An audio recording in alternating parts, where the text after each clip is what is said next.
Bom dia! São 9 horas e 30 minutos. Na capital paulista, os termômetros marcam 18 graus. A temperatura mínima prevista é de 14 e a máxima 20 graus. Veja agora os destaques do MAC Notícias de hoje. A facilidade de realizar pagamentos e transferências de dinheiro pelo uso do Pix. Você sabe o que é fast fashion? Conheça os impactos desse modelo de produção de roupas em massa. A importância do diagnóstico precoce na vida do autista, do disléxico, do TDAH e de outras neurodivergências. Os 100 anos do rádio no Brasil, as transformações desse veículo e sua importância na vida do brasileiro. Depois de 2 anos, o icônico Teatro Oficina volta com as apresentações pós-pandemia. A exposição Atenção reforça o valor da experiência de visitas presenciais em mostras artísticas. Esses e outros assuntos você acompanha a partir de agora. O MAC Notícias está começando.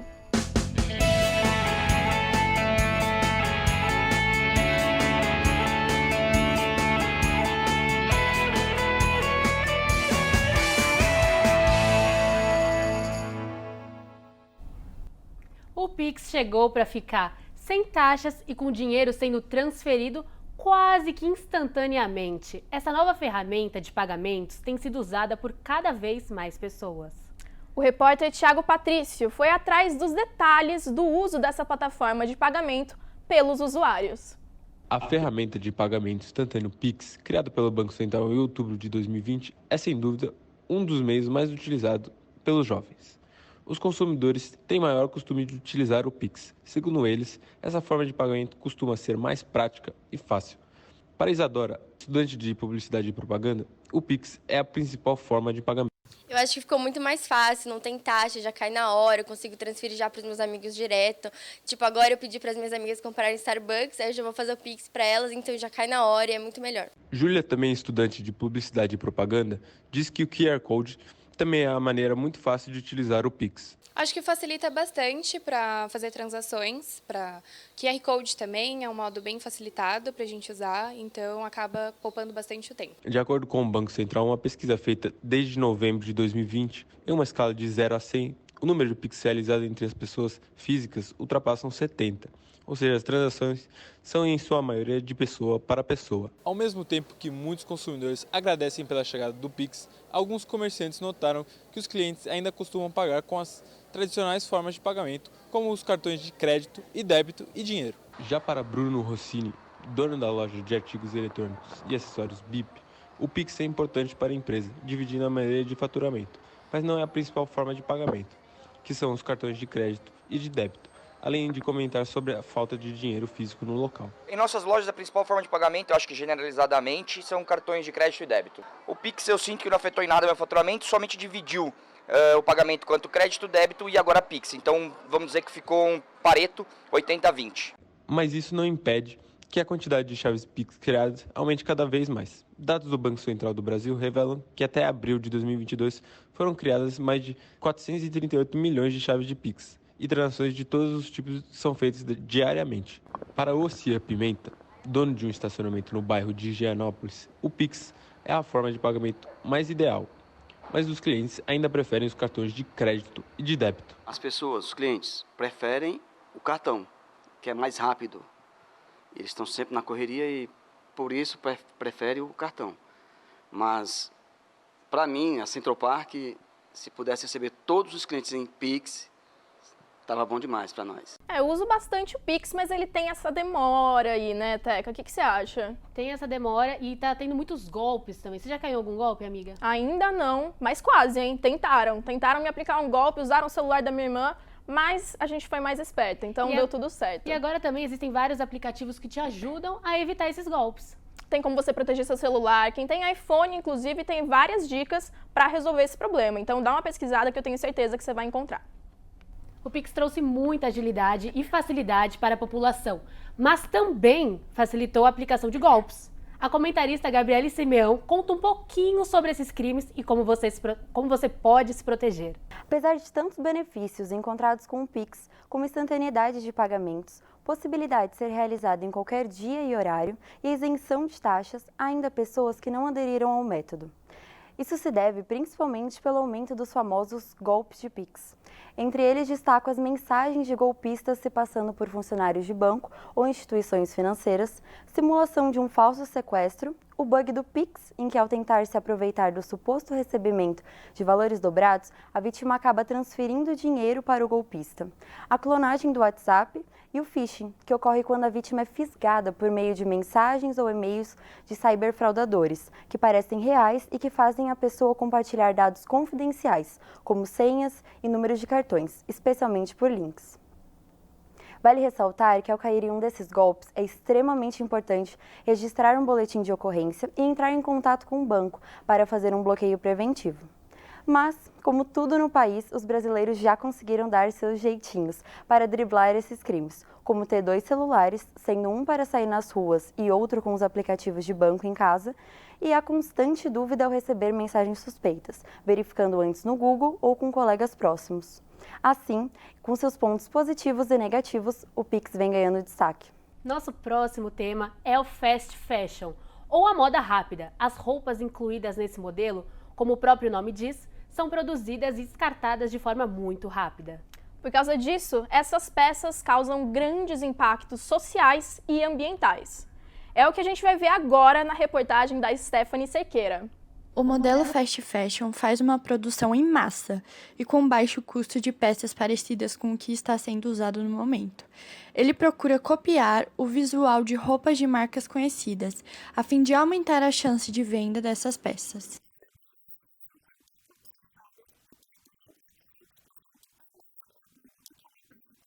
Sem dúvida, o fast fashion é um tema polêmico. A Paola Churchill nos disse o que pensa sobre ele. Tem casos e casos. Por exemplo, essa saia que eu tô agora é da Shein. Aí você pensa, nossa, ela vai falar mal de fast fashion e tá usando Shein. Enfim, hipocrisia. Mas, assim, a Shein, ela faz tamanhos grandes para todo mundo.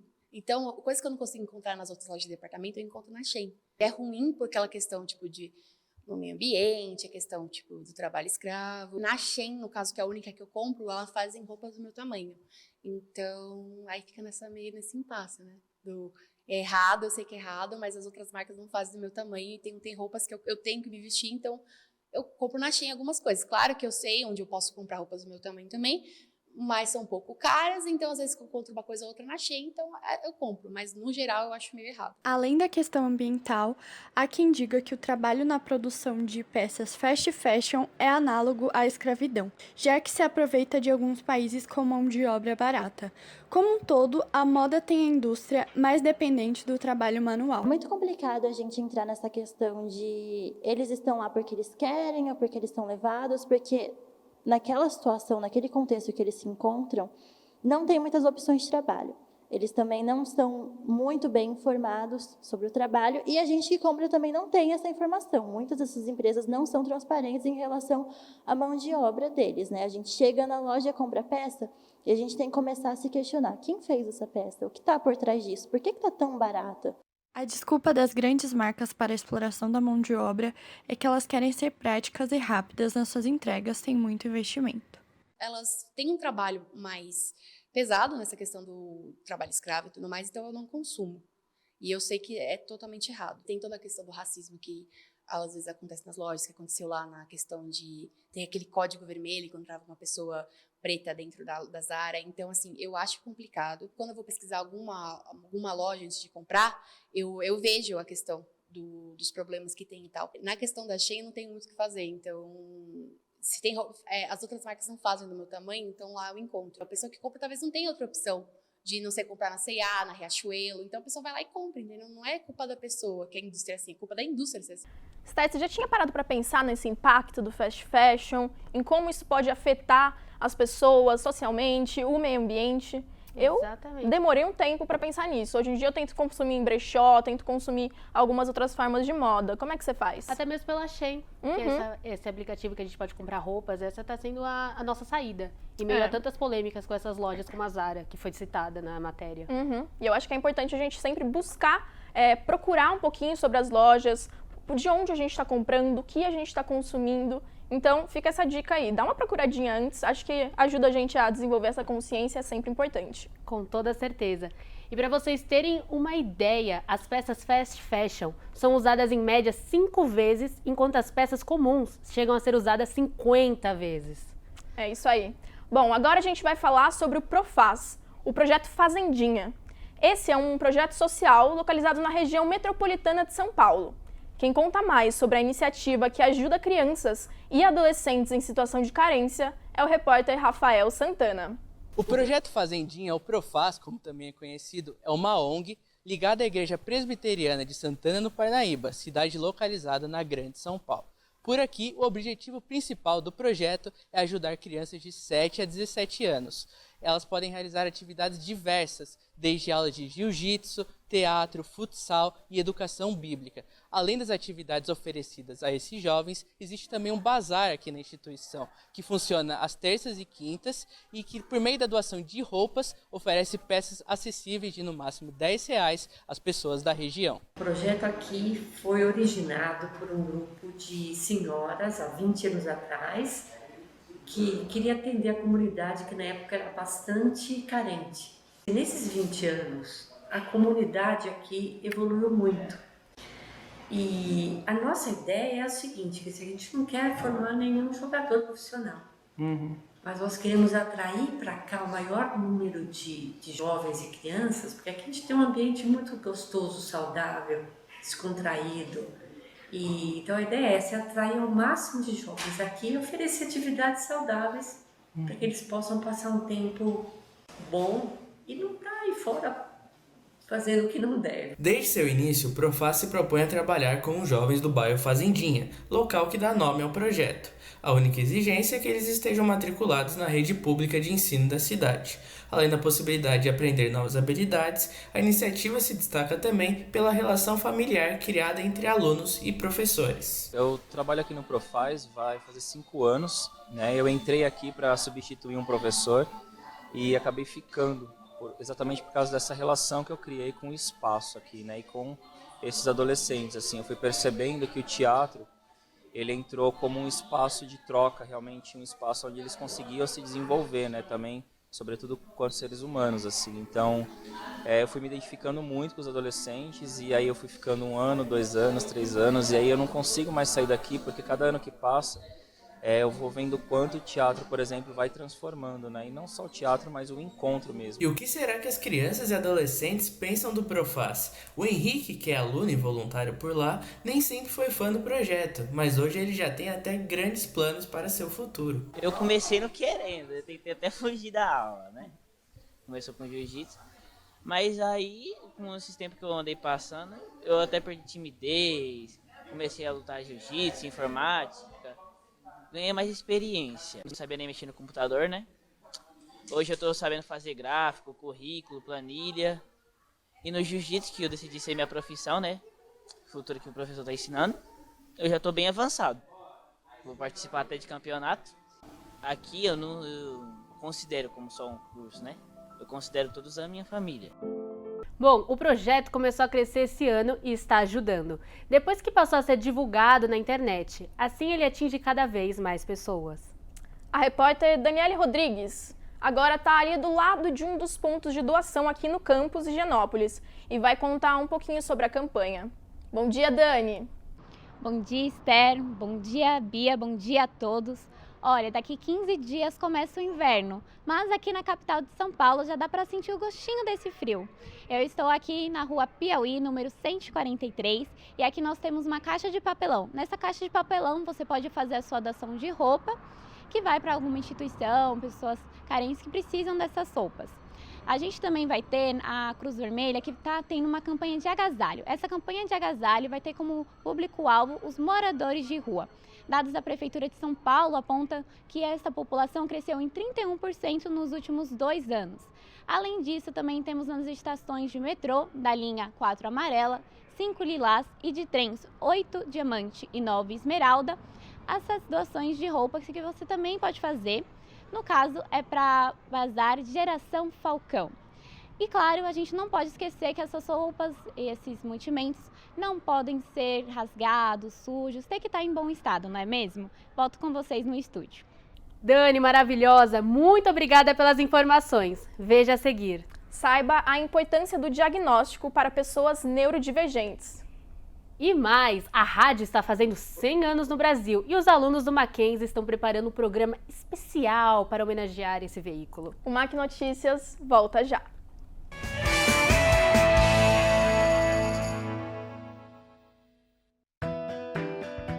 Estudar é uma forma de ampliar horizontes. E no Mackenzie sempre é hora de aprender. Não importa se você é adulto, criança ou adolescente. Por aqui, você sempre encontra educação de qualidade. Do ensino infantil à pós-graduação. Descubra o que o Mackenzie pode oferecer.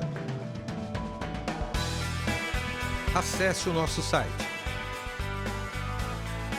Mackenzie, cada vez mais perto de você.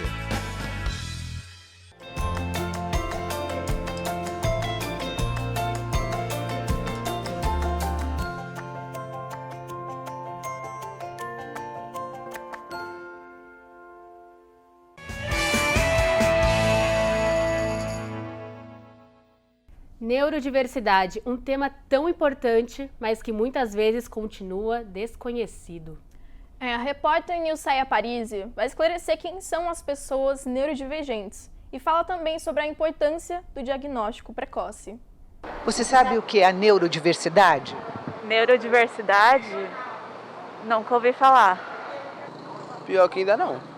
Neurodiversidade não, já ouvi falar, mas eu imagino que deve ter relação com alguma coisa da mente, da opção das pessoas, né? Eu sei bem pouco sobre, mas eu gostaria de saber mais. Não, isso já nunca ouvi falar, mas deve ser alguma coisa relacionada à ciência, alguma coisa do cérebro, né? Elon Musk é o homem mais rico do mundo. Recentemente entrou em negociação para comprar o Twitter por 44 bilhões de dólares. Mas você sabia que ele tem um nível leve de autismo? Neurodiversidade são cérebros que funcionam de forma diferente. São diferentes no tipo de atenção, no tipo de socialização. A gente consegue dar nomes, né? Então a gente realiza diagnósticos, então recebe o nome de dislexia, TDAH. O que acontece é que os considerados neurodivergentes encontram muita dificuldade no mercado de trabalho. Segundo a ONU, a Organização das Nações Unidas, somente 20% da população mundial, os considerados neurodivergentes, encaixados na neurodiversidade, têm espaço no mercado de trabalho. Como é o caso da Gabriela Luna. Ela é disléxica e TDAH. Tem esta dificuldade para entrar no mercado de trabalho. Hoje, ela trabalha, tem atividades manuais. Tenho habilidades assim, com a mão. Eu faço pulseiras de miçanga. Já fiz curso de maquiagem, também já fiz curso de pintura de MDF, com estêncil. Muitos só têm diagnóstico tardio, o que dificulta o tratamento. A Verônica Luna, mãe da Gabriela, enfrentou essas dificuldades quando criança, durante suas aulas de balé. Eu consegui, me profissionalizar como bailarina, porque sempre foi o ouvido que sempre foi mais atento. As notas musicais, Porque sempre na parte teórica, que também tem, era muito mais difícil para mim.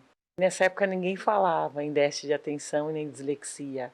É algo que eu ouvi assim já adulta. Por que é importante esse diagnóstico precoce, Devido à neuroplasticidade. Hoje a gente sabe que a neuroplasticidade ela não acaba, ela não para, mas na primeira infância ela é muito maior. No Brasil, os neurodivergentes sofrem com a falta de assistência nas escolas e a falta de inclusão. Por isso, muitas pessoas buscam alternativas fora do país. Como é o caso da Juliana Santana, que foi morar nos Estados Unidos para oferecer uma educação melhor para o seu filho, Bernardo Santana. E aí nós somos em 16 escolas e nenhuma das escolas quis fazer a matrícula para ele por conta do diagnóstico. E aí foi onde nós resolvemos vir embora. E aqui nos Estados Unidos, eles nem olham pro diagnóstico. E ele tem acesso a fono, a psicóloga, a terapeuta ocupacional, tudo fornecido pelo governo. O comentarista Luca Caixeta fez uma análise sobre o dia a dia de um neurodivergente. Acompanhe. Eu fui diagnosticado com um grau leve de autismo, de forma semelhante ao Elon Musk. E olha só o nível enorme de sucesso que ele atingiu. Porém, ao mesmo tempo em que esses casos leves não impedem a construção da carreira profissional, existem diagnósticos bem mais fortes de autismo e de outros transtornos. Como foi mencionado, essa parcela dos neurodivergentes acaba enfrentando grandes desafios na educação e no trabalho. No meu caso, os fatores que mais podem me prejudicar são a minha distração, o meu incômodo com multidões e algumas interações sociais e principalmente minha sensibilidade ao barulho. Mas e a pessoa com dificuldades na fala e na leitura? Como que fica? Da mesma forma que existem adaptações em alguns ambientes para pessoas em cadeiras de rodas, por exemplo, as instituições também precisam promover medidas de inclusão que facilitem a experiência do neurodivergente no ambiente escolar ou de trabalho. Eu acho excelente que o autista tenha direito aos assentos preferenciais no metrô e nos ônibus, e a uma vaga especial no estacionamento de shoppings.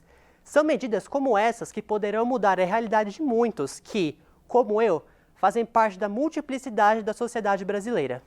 Muito legal ouvir esse comentário do Luca, mas agora a gente muda de assunto. Um dos veículos de comunicação mais importantes do país está comemorando um século de existência. Há 100 anos, o rádio é um companheiro do brasileiro e agora está sendo homenageado por alunos de jornalismo em um programa especial na Rádio Mackenzie. Vamos ver na reportagem de Pedro Lima.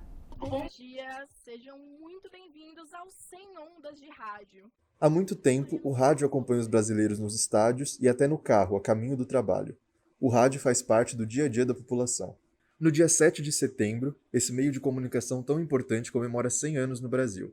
Para homenageá-lo, os alunos de jornalismo da Universidade Presbiteriana Mackenzie organizaram, junto a professores e produtores da rádio da universidade, um programa especial com convidados e discussões sobre a história radiofônica, como conta o professor Vanderlei Dias, coordenador da Rádio Mackenzie. A gente tem uma parceria com os alunos de jornalismo e eles trabalham de segunda a sexta, né? Todo mundo de 11h30, meio-dia e meio, com uma programação específica.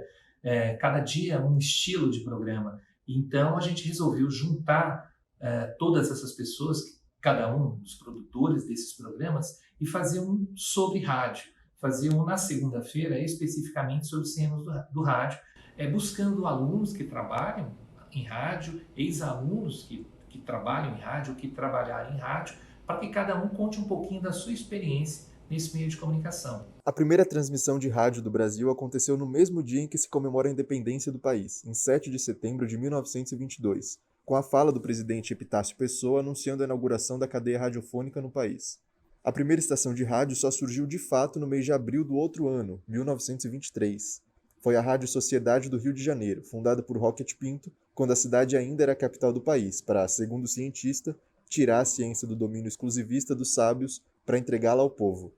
Desde então, a rádio deixou de ser apenas educativa e passou a ser um meio de informação e entretenimento, e chegou até a ser engolido pela TV, mas agora está dando a volta por cima.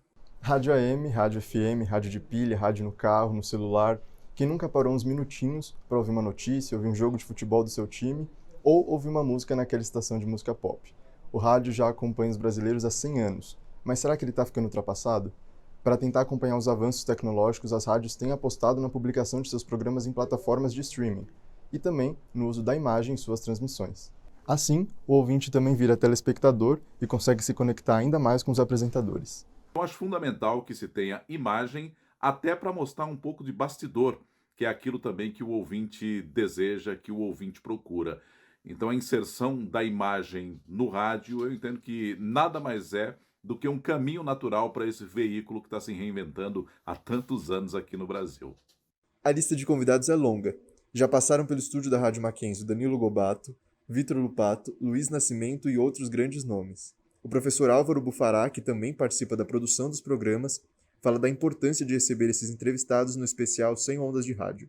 Todos esses convidados são pessoas de relevância para o meio radiofônico, que vão nos contar um pouquinho sobre as suas histórias e as histórias do meio, né? Esse meio tão importante para a população brasileira, e são pessoas que passaram pelo Mackenzie e estão no meio de comunicação e passaram pelo rádio ou ainda estão no rádio.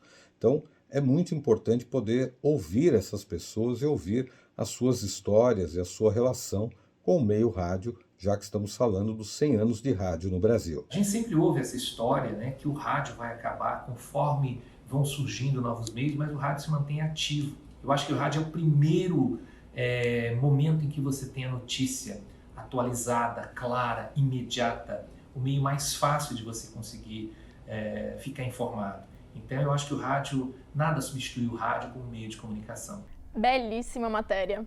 Bom, a repórter Nilsaia Parisi está agora com a professora do curso de jornalismo do Mackenzie, a Patrícia Paixão, e fala um pouco sobre a importância da liberdade de imprensa, que foi celebrada no dia de ontem, 7 de junho. Bom dia, Nilsaia.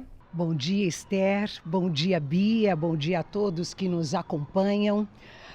Ontem, 7 de junho, Dia Nacional da Liberdade de Imprensa. É isso mesmo. Esse dia foi escolhido porque em 1977, durante a ditadura militar, 3.000 jornalistas assinaram aí um manifesto pedindo o fim da censura e a instauração de uma imprensa livre no Brasil. Nós sabemos que a liberdade de imprensa é um dos pilares da democracia. E então, desde o ano de 2002, a organização internacional Repórteres Sem Fronteiras publicam anualmente o ranking mundial dos países no qual o Brasil, com relação à liberdade de imprensa, caiu da posição 107 para a posição 111. E para falar sobre isso aqui, nós vamos conversar com a repórter, com a jornalista, a professora Patrícia Paixão. Seja muito bem-vinda, obrigada por aceitar o nosso convite. Professora Patrícia, fale sobre a liberdade de imprensa no Brasil. Você trouxe alguns dados que mostram que, infelizmente, a gente ainda tem uma situação de ameaça à liberdade de imprensa. Tivemos momentos críticos, né, no passado, como no período da ditadura militar. Hoje, obviamente, nós temos uma situação melhor, mas ainda não temos muito a comemorar, porque a gente tem a situação de jornalistas que sofrem violência verbal, violência física, né? A gente tem uma situação nesse momento no Brasil de um jornalista da BBC, né, da rede britânica, que está desaparecido ali na região, né, da Amazônia.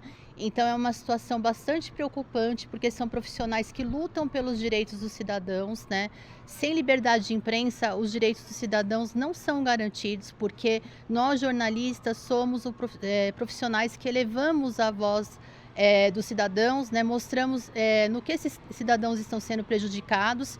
Então, a gente tem uma situação em que jornalistas somem, em que jornalistas são agredidos física e verbalmente, é muito preocupante, porque, em última instância, são os direitos dos cidadãos que estão sendo ameaçados, são as instituições do nosso país que estão sendo ameaçadas, porque nós, jornalistas, também fazemos essa fiscalização das instituições, garantimos que o sistema democrático funcione.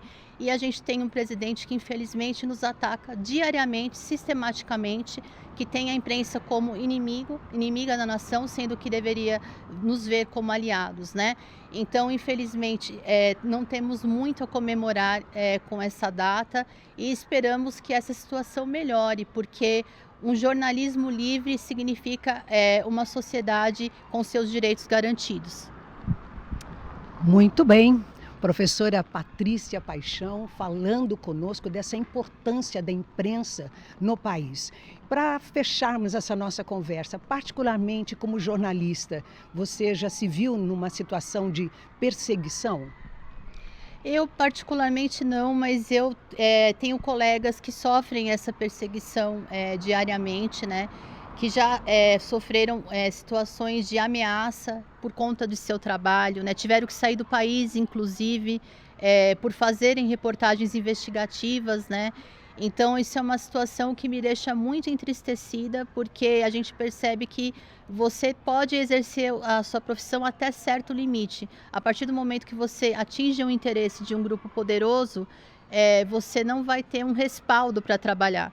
E você vai se ver numa situação dessa até de ter que sair, trocar de endereço, sair da sua cidade ou sair do seu país para você não sofrer uma violência, entendeu? Então é um absurdo a gente viver numa democracia e ainda se deparar com situações como essa, né? Eu recebo muitas agressões em redes sociais, né, por conta do meu trabalho, mas nunca cheguei a ter uma situação de violência assim mais ostensiva. Mas eu tenho colegas que infelizmente passam por essa situação e já tiveram até que sair do país por conta disso. Então, que a gente possa, né, se conscientizar da importância do jornalismo e lutar pela segurança e pela liberdade dos jornalistas, porque a liberdade de imprensa ela surge na Revolução Francesa num contexto de luta pelos direitos dos cidadãos, né? Então, toda a sociedade ela precisa fortalecer o jornalismo, porque o jornalismo ele trabalha para a sociedade. Boa palavra, professora Patrícia Paixão, aqui conosco, trazendo essas informações tão importantes para cada um que nos acompanha. Volto com vocês aí no estúdio, Bia e Esther. Obrigada pelas informações, Nilce, e obrigada também à professora Patrícia Paixão pela participação. E realmente é muito importante a gente começar a falar agora, principalmente nesse momento de tanta perseguição da imprensa brasileira.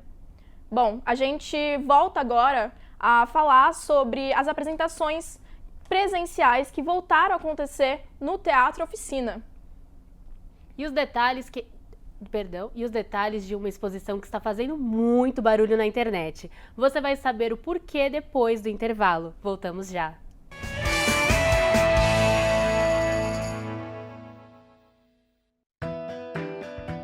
Estudar é uma forma de ampliar horizontes. E no Mackenzie, sempre é hora de aprender. Não importa se você é adulto, criança ou adolescente. Por aqui, você sempre encontra educação de qualidade. Do ensino infantil à pós-graduação. Descubra o que o Mackenzie pode oferecer. Acesse o nosso site. Mackenzie, cada vez mais perto de você.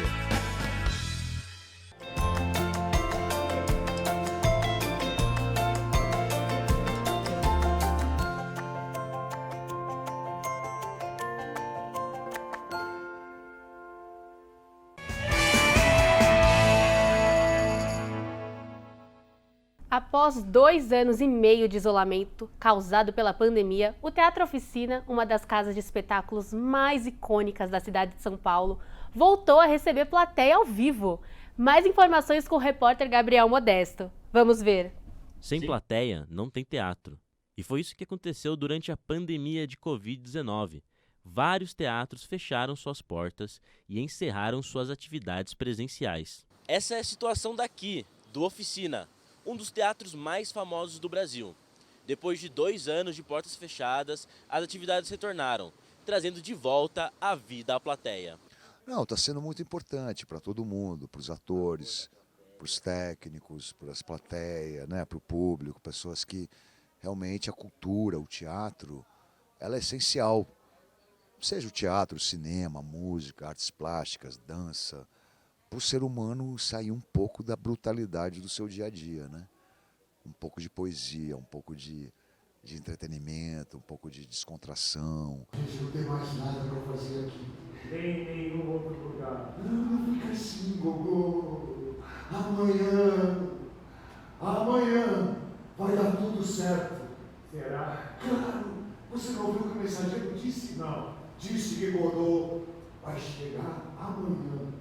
Um pouco de medo, para falar a verdade, né? Porque eu estou ali sem máscara. Mas, ao mesmo tempo, a necessidade de fazer teatro era tão grande, né? Porque, assim, durante a pandemia eu fiquei fazendo lives, mas não é a mesma coisa, né? A gente fazer teatro ali na hora, fazer com o público, assim, sei lá, deu um novo ânimo para a minha vida. E quem também sentiu falta de frequentar o teatro foi o público. Esse que é o caso de Ornella Pilege, que frequenta a Oficina há mais de 5 anos. Eu acho que existe uma diferença entre você assistir as coisas sozinha, assistir em grupo, e eu acho que os atores também são tanto parte disso quanto da plateia, eu acho, da experiência do teatro.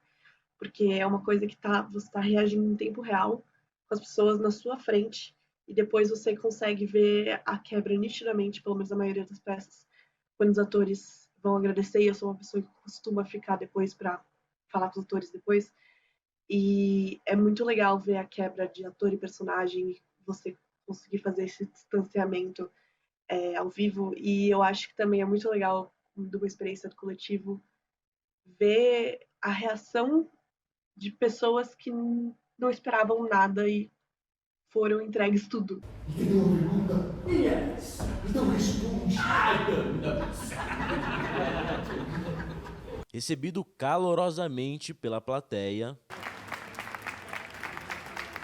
Zé Celso comemora nesse ano seus 85 anos e também a volta às atividades presenciais aqui no Oficina. Maravilhosa, né? Tem lotado todo dia. Hoje, que acho que porque começou a beirada cultural, hoje teve menos público, né?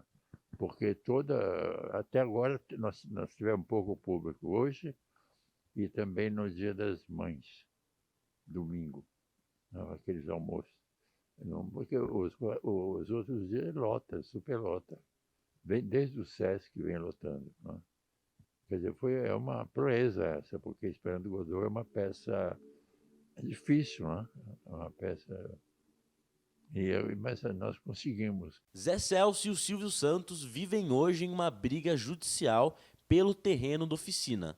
A vontade de Zé é de criar um parque para a população do Bexiga e uma continuação do teatro. Eu tenho a impressão que a gente vai acabar ganhando, porque atualmente o Silvio Santos ia começar a construir alguma coisa, mas felizmente veio uma juíza que proibiu.